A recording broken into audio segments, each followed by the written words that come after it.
Hi guys, what's the crack? Welcome to Irish Footy Vlogs. If you're new around here guys, please subscribe to the channel and hit your bell notification button to keep up to date with content. It's free, but it does help the channel to grow. Shamrock Rovers, Sligo Rovers, Tallaght Stadium tonight, Monday night game. All the European teams are playing tonight. Last time these two teams met here, that was actually 2-2. Sligo went 2 up and Rovers go back to 2-2. And I'm referencing that because I think Shamrock Rovers got a wake-up call in that game. Ever since, they've won every game, bar one, believe it or not, which they've drew away to Sligo recently. So, interesting stuff there. But, they've really had their mojo. I reckon they had some kind of a meeting after that. They lost a couple of games. That one, they kind of got lucky. They were 2 down, and if they'd lost that, you were thinking 3 defeats in the first couple of games, basically. Ever since, I think they've been very, very good. Jack Byrne looks like he's fit again, playing wonderful stuff. Mandrew's kicked it up a gear. The whole team's kicked it up a gear, really, but you know, those individuals, when you pick out some of those individuals, cracking players, a joy to watch. So I'm looking forward to them tonight. Sligo, a funny side because they get results in games they're not really, not that they're not expected to, but they're less expected to get results in these kind of games. And then they'll drop points in games where the fans would maybe expect them to get results in and do well. They were well beaten really by Shelbourne the other night there. It was 2-1, but realistically they were well beaten. And they're so up and down. And as I said, they drew with Shamrock Rovers twice this season as it is. Can they do 3 times to come here and win? You know, you wouldn't rule it out because it's Sligo, you know, that kind of way. But be interested to see if Moorhan plays in the midfield again for them. I believe he was on the bench the last day, didn't come on. I'm not really sure why. Maybe he was injured. Sligo fans can tell me. But I think Shamrock Rovers are motoring. They have a big game, of course, on Friday against Derry City. But they obviously have to have their eye on this. I think they might win tonight, Shamrock Rovers, to be honest, get their first win of the season against Sligo. I'm really looking forward to it. I do think it's going to be a very good game and hopefully a good atmosphere here at Tallaght Stadium, guys. See you in there.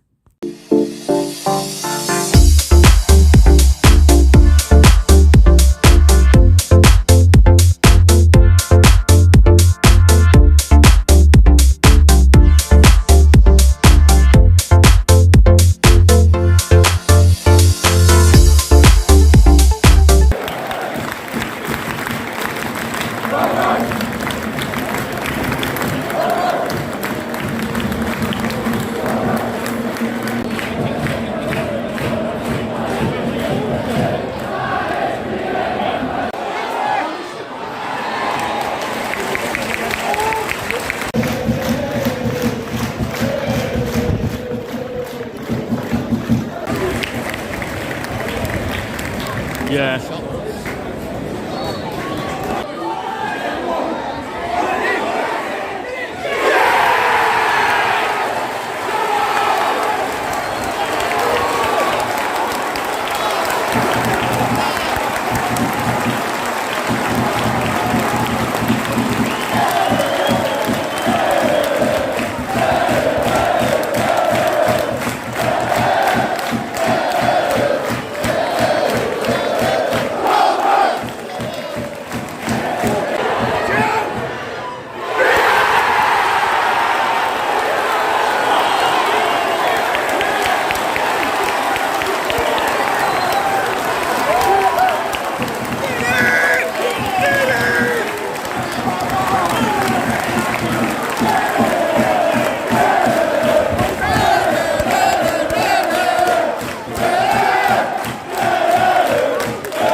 teams do, 1 or 2 don't, but oh, what's on the line?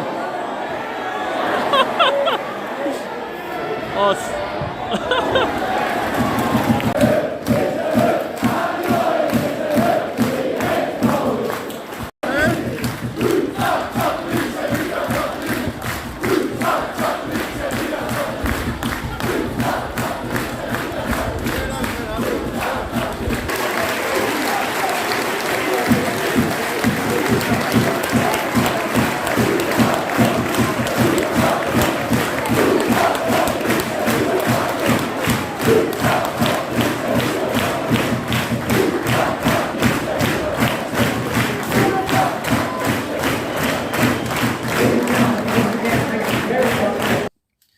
so guys, I finished Shamrock Rovers 3, Sligo Rovers 1 in Tallaght Stadium. And yeah, after a very poor, I'll talk about the first half first before we get into the second half. Absolutely dreadful first half. Neither keeper, Richard Brush or Al Mans, had to make a save.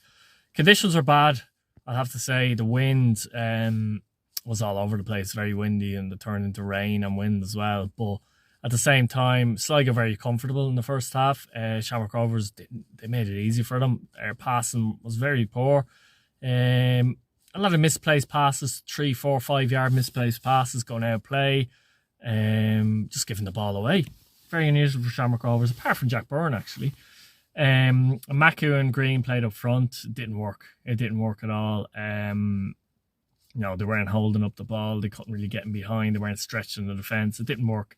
I was saying at half time when it was 0-0 from Shamrock Rovers' point of view that they need to get Gaffney and Burke on, because I felt Gaffney just gives you something different. He holds up the ball, he has strength, he's clever movement, a very underrated player. But lo and behold, them two came on at half time, and Macu Green went off, on came McCann as well. I think Gary O'Neill went off, and Andy Lyons also came on for Ferrugia. And I just remember smiling, going, you know what I mean, this could change this game very quickly. Tempo increased. Bang, bang. Graham Burke, game over, 56 minutes, 2-0, and he went on to get a hat-trick as well. Superb hat-trick for Graham Burke. Gaffney was outstanding when it came on as well. Done everything, did everything what, like, just the simple things that others sometimes can't do. It's amazing how in football, at times, players like Gaffney make things look so easy, but others actually can't do it. So, yeah, he was incredible as well, despite not scoring. He really was really good. He really was. Lyons added something as well. And Sligo, after being comfortable in the first half, were knocked for 6, if you like, in the second half, even though it was 3. But to be fair, they rallied. They were 3-0 down. The game was over. They did rally, and Keane came on and smashed one to the net. Typical Keane finish, actually. And funnily enough, in the very last second, they nearly made it 3-2. As you'll see it in the vlog there. I don't know what happened. Something at the post, I think, as far as I remember. And but realistically, they were well beaten in that second half, and they'll be disappointed. But as I said, Shamrock Rovers' tempo in the first half and the way they played, you're not constructing anything if you're giving the ball away cheaply. But they showed why they really did show why they're champions. I mean, most teams who play that poorly in the first half probably don't go on to win the game, and yet they find themselves 3-0 inside, 60, 65 minutes, as far as I remember. Game over. And, you know, they're 2 points clear, Derry, tonight after drawing to St. Pat's suddenly now. And they play Derry on Friday. We'll be vlogging that as well. That's a massive, massive match now. And one that Derry, I think, need to get something out of. I really do, this early now. I find it difficult. When you look at the bench, Richie Towell came on later as well. Mandrew wasn't even available. It's just incredible, the bench they have now, and they've built that over time, to be fair. People almost criticise them for having such a good squad, but they've actually built that over time. And in the second half, yeah, look, they were very good to watch as well. And Sligo, as I said, will be disappointed. Didn't really look like scoring, really, like, you know, when the game was in the balance. You know, they'll be disappointed. They'll go back. The game, I think, on Saturday they play St. Patrick's Day, I believe. So they're still in the hunt for Europe. That's a big game. If they win that, all of a sudden everything looks rosy again. That's how football is. But guys, if you enjoyed the vlog, please subscribe. If you haven't subscribed to the channel, it's free, but it helps the channel to grow. Hit your bell notification button so you know when we upload videos. And I'll leave it there. Guys, see you later. Bye.